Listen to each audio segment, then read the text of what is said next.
Hi, Ben with Novelux Stereophonic. Thanks for stopping by the channel. Got another interesting Dynaco Stereo 70 video for you here today. In a previous video, I compared a VTA modified Stereo 70 to a unit that had been restored to the stock schematic. And what I found in the bench testing was that the VTA design had considerably more distortion. When we tried to ramp up the output power to see if it could make 35 watts per channel, it reached 1% THD+N at only 12 watts, and that was a bit concerning. So I decided to do some experimentation to see if I could improve the performance of the amplifier. And to my surprise, I came across a pretty simple circuit modification that can markedly improve the performance of the amplifier. So if that sounds cool, stay tuned, and I'll show you what I found.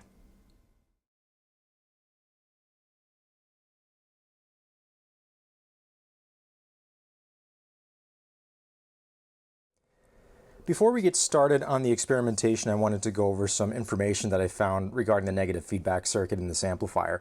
So this is a forum post that I found by Bob Latino in one of the Dynaco forums. He's the designer of the VTA circuit. And he titled this post, "Altering the Feedback Line of the ST-70/ST-120 VTA Driver Board." And in this post, he goes over the default value, which is 7.5 k ohms. In the feedback circuit, and that provides about 13 dB of negative feedback. Bob says that it can really run, that value of that resistor can run anywhere from 3,000 or 3K to 15K ohms and still be stable. I mean, it's kind of a preference from there. And you can see they've kind of selected something right in the middle. And then down in the bottom here, he mentions that people with really efficient speakers like Klipsch and JBL might have better luck using a 3.5K resistor because it's going to decrease the signal and change the input sensitivity of the amplifier. The way that I've set this up is I took out R7 and R8, which are the negative feedback resistors, and then I installed some wiring here, and I'm coming out to a 7.5K resistor for the left channel, and then I have the right channel connected to a decade box so that we can alter the negative feedback resistor value in real time and see how it affects the performance and the gain. Okay, the setup that we're looking at here at the bench is the same setup that I used when comparing the stock ST-70 to the VTA ST-70 in a previous video. I have the distortion analyzer connected to the input of the amplifier, and then I'm monitoring the left and right channels output across an 8 ohm load here on the scope. So I have two channels here in the middle, the blue and the yellow, which correspond to left and right. And then I have the left channel's residual THD+N and residual for the right channel in a visual form on the scope here. So we're seeing I'm getting about 5 watts out of the amplifier right now and about 0.6% THD+N. Both of the negative feedback resistors are configured for 7.5 ohms, and the first thing that I'm going to do is alter the value of the right channel, and we'll see what that does to the signal. I'm at 7.5 k ohms. I'm going to back off my thousandths control. So now I'm at 6.5, 5.5, 4.5, and 3.5. So the 3.5 is kind of the minimum value that's suggested, or around the minimum, what Bob suggested for using with high efficiency speakers. And we'll see that adding more negative feedback to the circuit decreased the output and lowered the distortion. But because this is at a higher output level, this isn't apples to apples. So what I'm going to do now is go down to a single channel and take some comparative measurements at the same output power level. Okay, so I'm just looking at the right channel alone, and I have a shorting plug installed on the left input. So right now I'm still at the 7.5K resistor value. I'm outputting about 5 watts, and I have about 0.543% THD+N. If we look at the harmonic profile, we can see that we have third harmonic dominant here. Now I'm going to change the feedback resistor to 3.5K, increasing the amount of negative feedback in the circuit, and I'm going to adjust my input level to make 5 watts again, and we'll see if the distortion is the same, higher, or lower. And look at that, 0.406% THD+N. And looking at the harmonics, it looks like maybe a little bit more second harmonic, or maybe the third harmonic just came down a little bit. So altering the negative feedback value decreases the distortion. All right, so next up I want to look at the 1% distortion level. The big takeaway from the comparison between the stock circuit and the VTA circuit was that once we got up to around the 12 watt mark with both channels driven, THD+N was at about 1%, and the waveform started to distort and become a triangle. So I'm going to do that with one channel here. This is at the 7.5K value for the feedback resistor, and I'm just going to ramp this up until we hit 1% THD+N. So right around there. So in this case, could be I'm using slightly different output tubes, different rectifier, different mains voltage at this point in time, but we're going to use this as our reference. So around 1% THD+N is at 8.45 watts. So I'm going to take this down a little bit. We're going to change the value to 3.5K on the decade box, and I'm going to do that same test, and we'll see if we get a little bit more output power out of it before it hits 1% THD+N.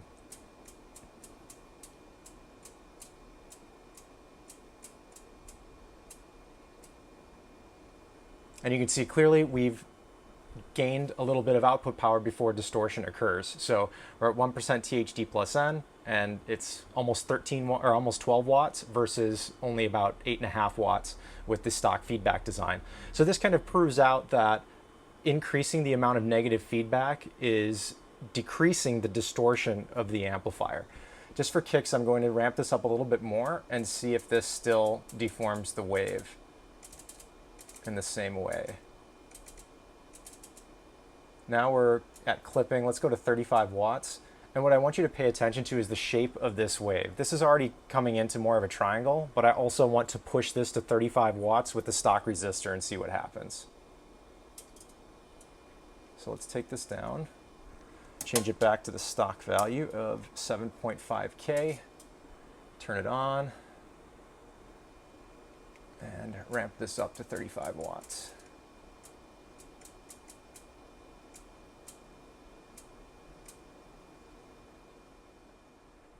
And it looks about the same, but I think it's more triangular. There's just not a lot of curvature happening at the top and the bottom here when we get up to that output power level. And I'll look back at the recording and see where we were for THD+N, but I'm assuming it's slightly higher with this design. And now that we're at it, I'm going to activate the second channel and see if we can duplicate those weird results where I just have kind of just a compression of the waveform when both channels are driven. Okay, both channels are on again. Let's ramp this up and see where we hit 1%. So since both channels are running, the power supply is doing more work, and we're getting to that 1% level at an even lower power output level. And we can see with both channels driven, the distortion is way higher. And this is going to kind of inform the rest of the experimentation that we're going to do in this video. So now if we look at this, you can see the severe deformation of this waveform. And we can push it to 35 watts, but it's not going to look pretty. Like 6-7% distortion here. It's really bad. Next, I'm going to go into some experimentations with the rectifier and see if that can make a difference here. So right now I'm running a set of Svetlana EL34, same as what I used in the other test. But I'm getting ready to sell this amplifier, and I bought a brand new set of JJ EL34s for it, and when I put those in, I noticed something strange. So I'm going to load those JJs into here and do some testing, and I'll show you what I found, see if we can duplicate the error that I was getting. This is one of the Svetlana tubes that I was just using in the amp. Here is one of the new JJs that I want to put in. And I always test my vacuum tubes with an Amplitrex AT1000, and the results are shown as a percentage of the ideal specification. So we're aiming for 100% for the emission and 100% for the mutual conductance. This tube tested at just over the ideal value for emission and a little bit over for mutual conductance. This is a nice strong tube. This one tests below, and this is brand new out of the box, and this is actually a matched set. All of these are around 75% for their plate current. There's nothing wrong with this. This is a great tube. It just happens to have a lower plate current than the Svetlana. You can see the mutual conductance is fine. So I noticed something interesting when I loaded these into the amplifier, so I'm going to go over that next. Okay, I have the JJs loaded in, and I'm just going to turn on the amplifier, and we're going to check the bias. Since the output tubes changed, the bias needs to be reset. So I'm going to start by turning these down a little bit. And as the amp warms up, we should see some current start to flow. Right now I'm monitoring the the back two. So these are starting to come into emission, and on this design we're aiming for 400 millivolts for the bias set point. So we'll just wait for these to come on and stabilize a little bit, and then I'm going to start raising these up. So we're aiming for 400. And as I change these, they're going to affect one another. As one tube starts to draw more current, it's going to pull down the transformer, the rectifier. So you kind of have to do a little dance here. So I'm going to try to bring both of these up to around 400. See, they affect each other a little bit. And this is where I'm running into the issue. I'm at 391, and this bias control is maxed out. Let's max this one out. So that one can go a little bit above, but I haven't set the other two tubes yet. So I'm going to switch over to my front tubes and bring the bias up here. Maxed out, only 300 or so millivolts. Let's take this one up. That's maxed out, so this is with the bias fully turned on all the way. That's under 300 millivolts, way under where it needs to be. Let's go to the back ones again. So, with this thing, with a nice 5AR4, but with tubes with lower plate current, there's too much negative voltage in the negative bias supply, and I can't adjust these to the proper bias. So this led me to think maybe there's something wrong with my like Russian-made 5AR4. So I found a good Mullard. I'm going to throw that in and see if it makes a difference. So if we look at the schematic, it shows ideally 430 volts right out of the rectifier, and then once it goes through this dropping resistor in the power supply, we should be feeding the VTA board with about 375 volts DC. So let's check the output of the rectifier. Right around that 430 volts, and then let's check where it feeds the board. A few volts under, but it shouldn't make a huge difference. I also want to look at the negative bias level on my output tube. So that's going to be this green wire right here. Is it on this side? Let's see. Can't tell if it's on this pin or the other one. Yeah. It's there. So we have about negative 35 volts on the grids. This voltage needs to go lower than that in order for us to properly bias the tube with the plate current level that we have. So those are our numbers. We have 430, 370, and negative 35. So I'm going to turn the amp off, wait for it to cool down a little bit, and then we'll swap to a British rectifier and see if we get any difference. This is the alternate rectifier that I'm going to try. It's marked GE, but this is not an American tube. It says made in Great Britain here, and we can see the etched date code here. This is a Mullard, so I'm going to throw this in and seeing if putting in a higher quality British tube makes a difference in the bias level here. I just turned on the amplifier with the British 5AR4, and my B+ is coming up here. It's going to overshoot a little bit until the tubes start conducting, and then this will get pulled back down. I've got the bias of one of the tubes up here as well.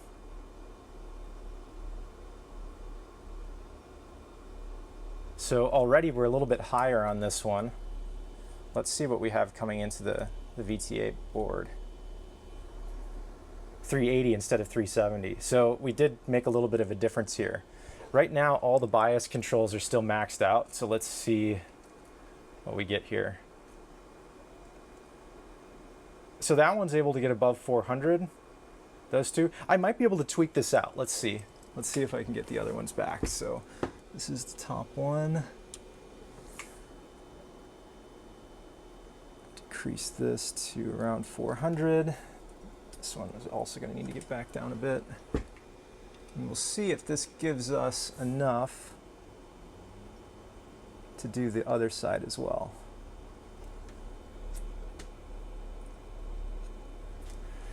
Nope, that one's maxed out. And this one, that one's maxed out as well. So I still can't quite bias it with this alternate tube rectifier, but it didn't prove it. Let's just go down and look at the negative voltage here again.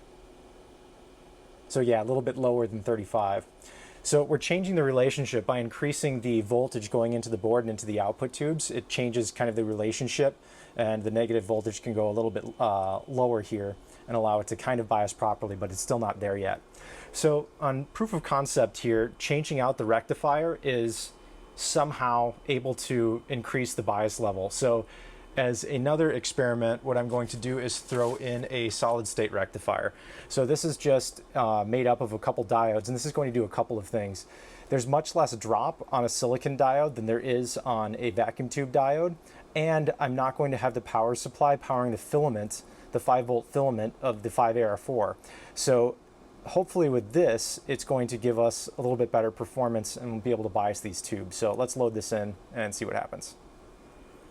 Okay, I have the solid state rectifier loaded in and my supply is still draining off here a little bit. But when I power this on, we're not going to have to wait for that rectifier filament to warm up. This is going to start increasing to the B+ voltage as soon as I flip the switch. So let's turn this on and watch what happens. All right, now we're just waiting for the tubes to warm up. This is our bias climbing here. And as the tubes start to come into emission, it's going to pull down the supply.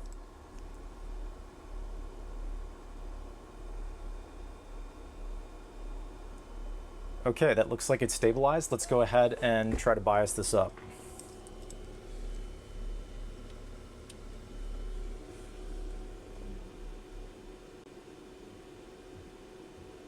I'm already at 400 there with plenty of room to spare. Let's do the other one from this set.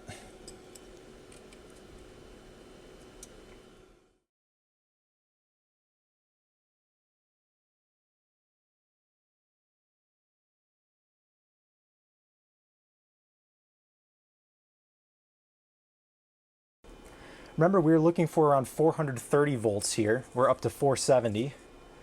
And let's see where it is on the back side. This is supposed to be around 375, and we're at over 400. So we have more plate voltage going into the tube. Let's see what our negative bias supply is doing. If we have a lower or a higher voltage here now. It's actually higher, but since we've changed the where the B+ sits, we're able to bias the tubes into the proper range. So just out of curiosity, I want to run and repeat the distortion testing and see what happens now that we have more plate voltage in this circuit.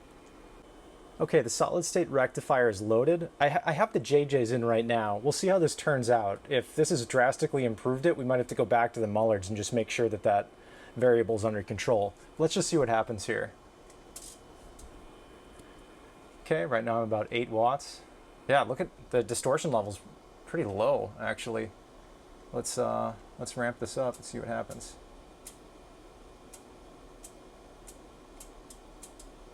So that's doing way better than it did with the tube rectifier.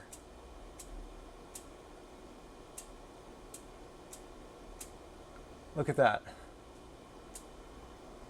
1% at around 19 watts. So we just gained a bunch of additional power before it hits that critical level. Let's take this up to 35 watts and see what happens.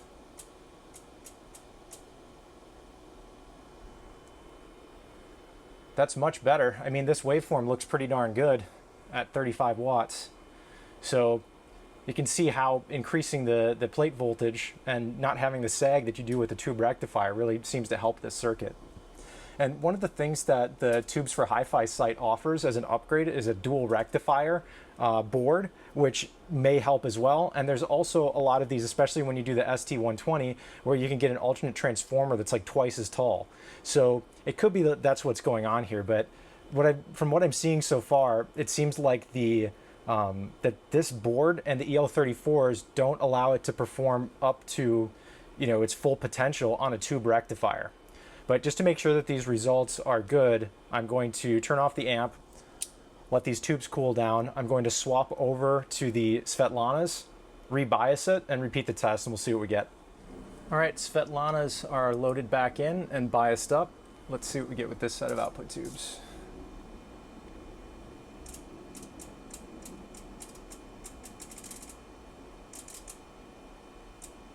Let's see, we're getting 1%.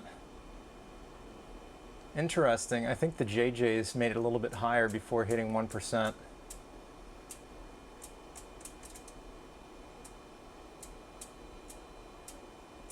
And there's our 35 watts. But as you can see, it performs much better with the solid state rectifier.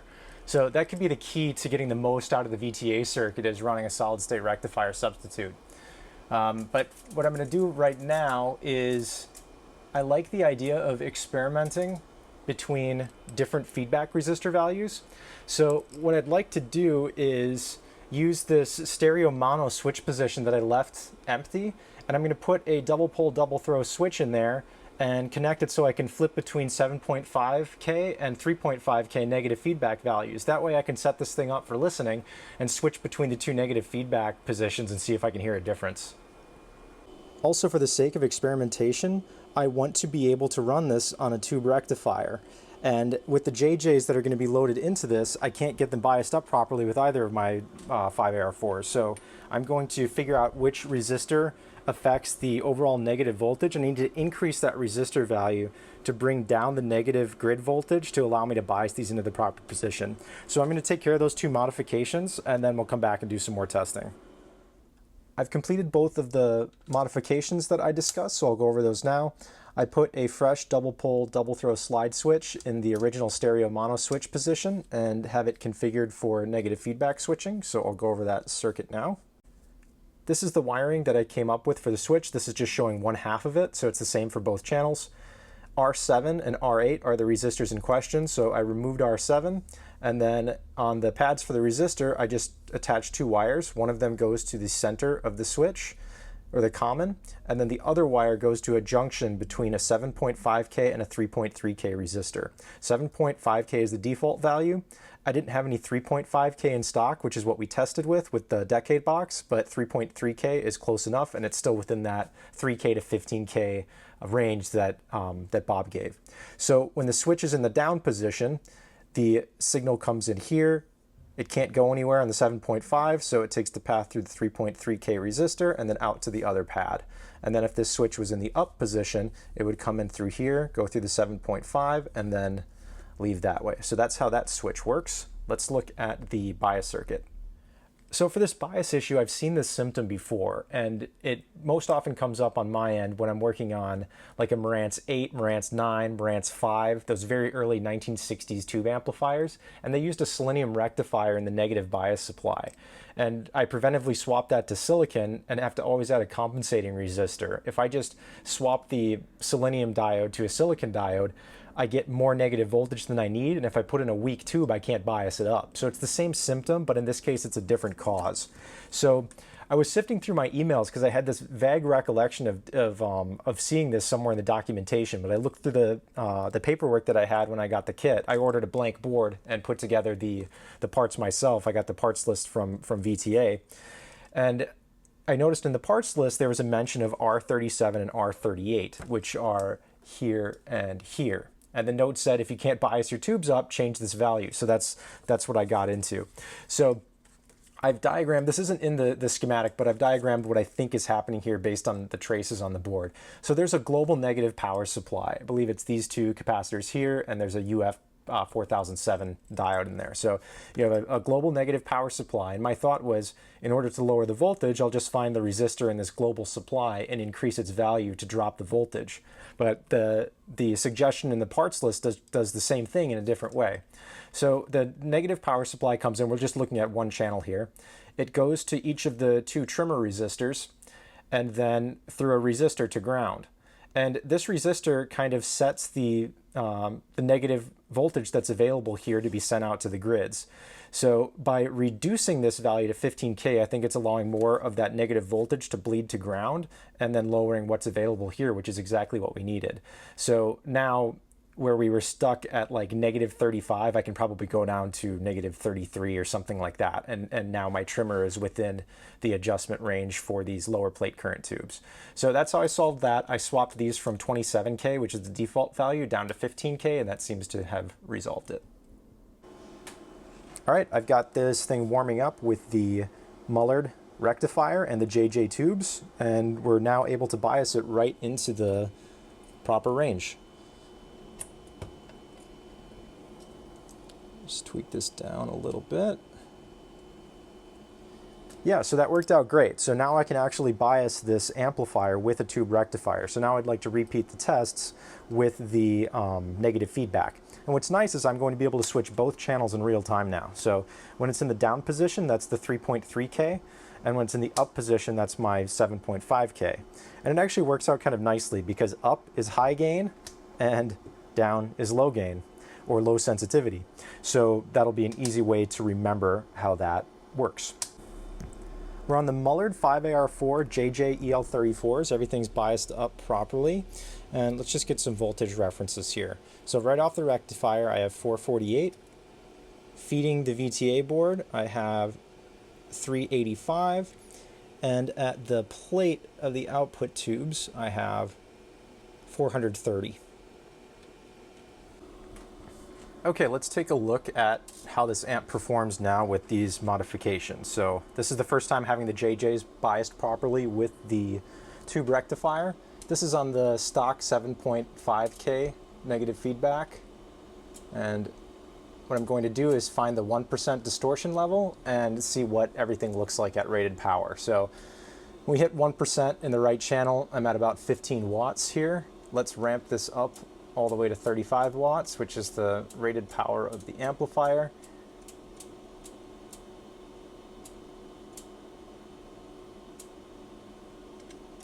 Let's see.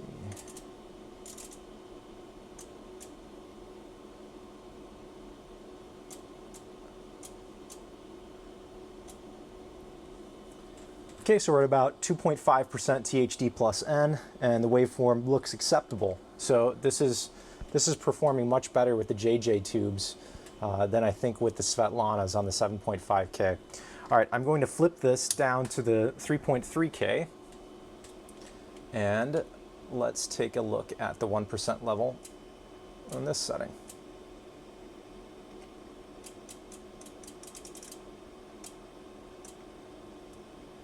Right around there. So about 18.5 watts versus 15 watts, so better performance there. Let's see what this does at 35 watts.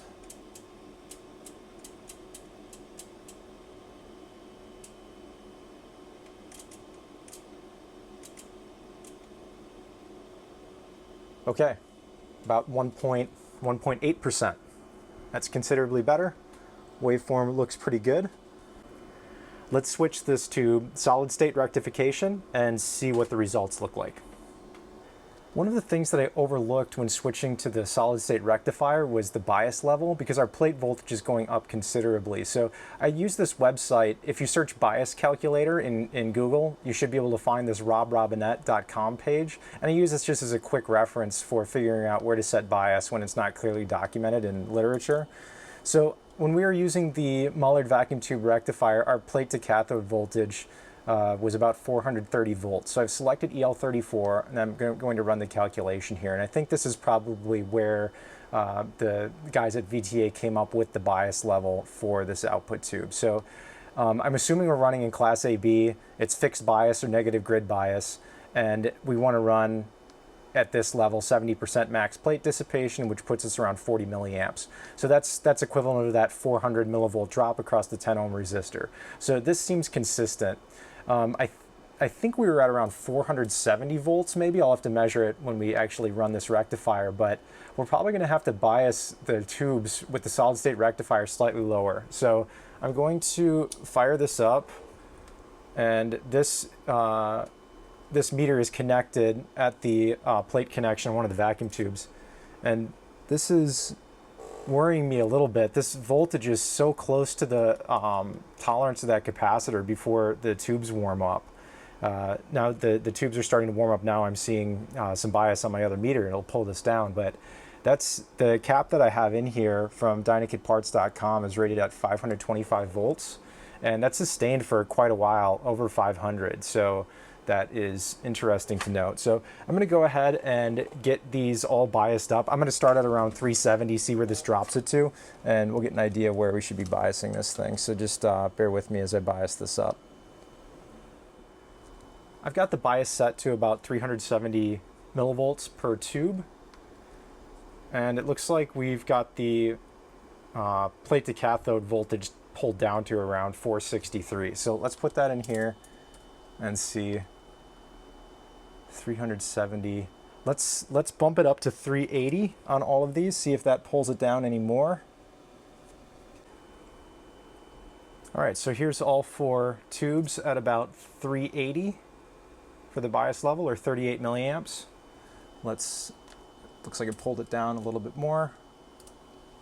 I doubt this is going to change it all that much.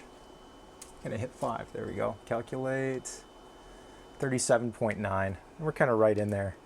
So I think that's the sweet spot, is around 370 to 380 when this is running on a solid state rectifier. So I'm comfortable where it's sitting now. I'm going to go ahead and repeat the 3.3K, 7.5K tests on the scope. All right, let's see if our results are any better with solid state rectification.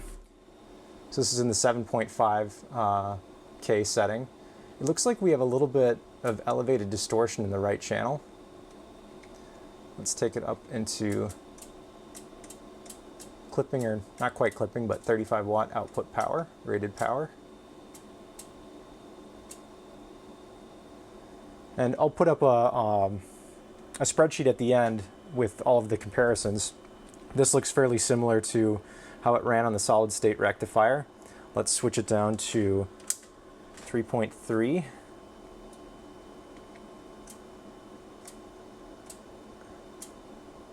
Yeah, this is looking extremely similar to the tube rectifier. So I think working out that bias might have been the ticket here.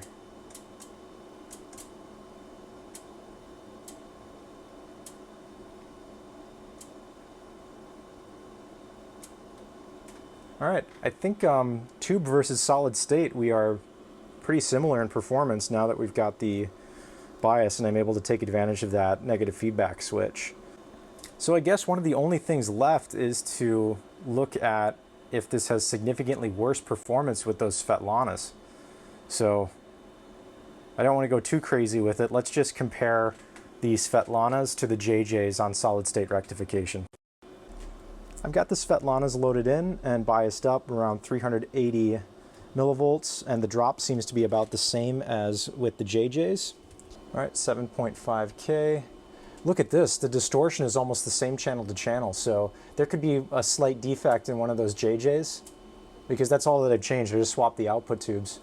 So we can see that the Svetlanas match better tube to tube, but it's getting to that 1% distortion level at around 12 watts, or I think we got to 15 on the JJs. Let's take this up to 35 watts and see how our waveform looks.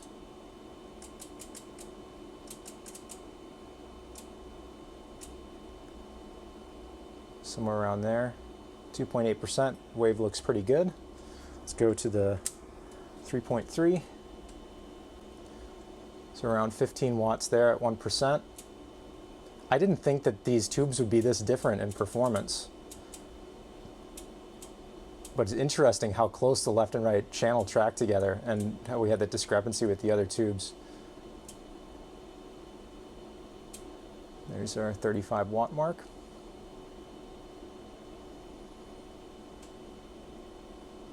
Interesting. So it looks like the JJs perform a little bit better on the 1 kilohertz sine wave test. It doesn't mean everything, but it's interesting just to see that there's subtle differences between different output tubes, and it makes sense why you might hear something different when you're tube rolling. So what do all of these tests mean?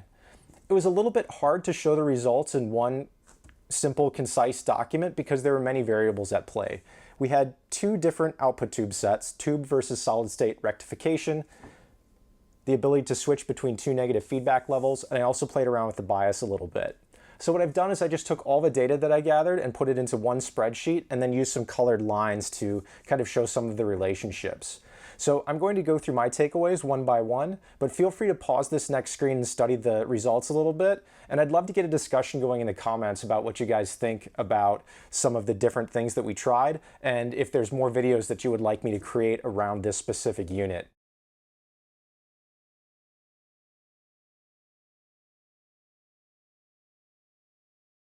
Again, apologies for this table. I know it's not ideal, but I did my best. So just going through this quickly, mullered 5AR4, so all the results with the tube rectifier, all the results with the solid state rectifier. Down here, this is a result that I did in an alternate test from earlier in the video where we had the solid state rectifier overbiased, and then this was just an experiment that I did with the weak rectifier. In the columns, we have the output tubes, so I have the JJs at the top and the Svetlanas at the bottom. This was the feedback setting, what the plate to cathode voltage measured at, where we had the bias set. This was the wattage that the amplifier produced when we reached 1% THD+N. And then at 35 watts, this was the result of the distortion. And this was just averaged out for both channels. I just took both channels and kind of averaged them together and came up with these values. The 3.3K negative feedback resistor always resulted in better distortion performance. So across the board, if we compare any 7.5K to 3.5K, the distortion is always lower. So in this case with the JJ EL34s and the tube rectifier, this is the difference here. So 2.5 versus 1.8, 2.7 versus 1.9. And when we go to solid state rectification, we can see that the level is always lower whenever the 3.3K resistor is in circuit. So I'm not exactly sure why the choice was made to have this at a higher level other than sonic. Some people prefer lower amounts of negative feedback sonically. Other people like more amounts of negative feedback. So I think what they did is they found a stable range and picked a value that was somewhere in the middle, which satisfies most people. But if you really want to get the total harmonic distortion lower, going on the lower side of the negative feedback resistor provides more global negative feedback, and that's how that works. So that's the first main takeaway. The lower negative feedback value always results in better distortion performance. So the second main takeaway has to do with rectification, and I went down a little bit of a rabbit hole here because when I first installed the solid state rectifier, I had it biased at 40 milliamps. So these tests are before the switch was installed, and that's why I only have results for 7.5K feedback resistor value. So what happened is with the tube at 460 volt plate and running at 40 milliamps, it was overbiased, probably slightly into class A, and we got much better distortion performance. So if we look at the green lines here and compare to the correctly biased solid state rectifier and the tube rectifier, this did better when it was overbiased. You can see the same thing here, like 19.1 watts versus 15.5 watts. So on this test, the solid state rectifier overperformed, but I think it's because I hot biased it. When we have the proper bias compensation here for the increased plate voltage, the results are pretty consistent. So if we look at these lines, 15.4 to 15.5, this is where the wattage that the amplifier reached 1% THD+N. That is fairly consistent. And then some things go, that like the solid state is lower on the yellow line, but is doing slightly better on the blue line, so it all kind of averages out. And that's the same thing that happened in the 35 watt distortion level test here. So the conclusion is that a strong, high quality tube rectifier is not necessarily better or worse than a solid state rectifier as long as the bias level is compensated properly for plate voltage. So I don't see a huge advantage in going to solid state besides dealing with some of the issues with arcing that can happen in a tube rectifier that can cause it to start blowing fuses and stuff like that. So that's point number 2. Point number 3 has to deal with the output tubes. So the conclusion that I came to here is that in this specific setup, the JJ EL34 outperforms the Svetlana EL34 on every single test. So let's just take a couple examples. If we have the EL34 on the 3.3K setting on the tube rectifier, we got to 18.5 watts before reaching 1% THD+N, where we only got to 16.2 watts with the Svetlana EL34 with all of the variables identical. Same thing on the solid state rectification here. So, and if we go through for each one of these tests, the JJs always outperform the Svetlanas. Another interesting thing that I did off camera was I put the weak International 5AR4 back into the unit with the Svetlana EL34s and measured the plate to cathode voltage and did the bias compensation in the other way. So I had to increase the bias to get us to the same 70% plate dissipation at this plate voltage level. And what I found is that at the 1% THD+N test, we got to 14.3 watts, which did better than these two results here. And also on the 3.3K setting, it outperformed the Svetlana with the other two rectifiers. Now, where the problem was is when we tried to ramp up the output power. So I couldn't get this amp to 35 watts. It started to clip at 29 watts, likely because our plate voltage was too low. So you can get away with putting in a weaker solid-state rectifier as long as you bias it at the proper level, but you're going to limit yourself on max clipping power. The final point that I want to drive home is even though we were able to improve the THD+N performance of this amplifier by changing the negative feedback, getting it biased properly, it still can't touch the performance of the original Dynaco Stereo 70 with 7199 tubes. So if you haven't seen the video on that, go and check that out because you'll see the performance differences are pretty drastic. Let's do a quick summary of those points to wrap this up. If we take the stock negative feedback resistor value and we lower it, that increases the amount of negative feedback and improves the distortion performance. If we have a strong high-quality tube rectifier and compare it to a solid-state rectifier that's compensated properly for the increased plate voltage, the performance is nearly identical. Output tubes make a difference. When we compared the JJ EL34s to the Svetlanas, the JJs performed better in every test. And then the final point was that the VTA ST-70 cannot match the distortion performance of the original design, but that is only one parameter, and many people prefer this design over the original one sonically. So there's more at play than just THD+N. I just thought this was an interesting topic to cover. So take everything in this video with a grain of salt, but we do have those main takeaways, some lessons that I learned myself about rectification, negative feedback. So that's that. Thank you so much for stopping by the channel today to check out this video on the VTA ST-70. I learned a lot during the filming of this video, and I hope that some of the content that I covered might help some of you in future projects. If you enjoyed this content, I'd invite you to like and subscribe, and we'll catch you on the next one.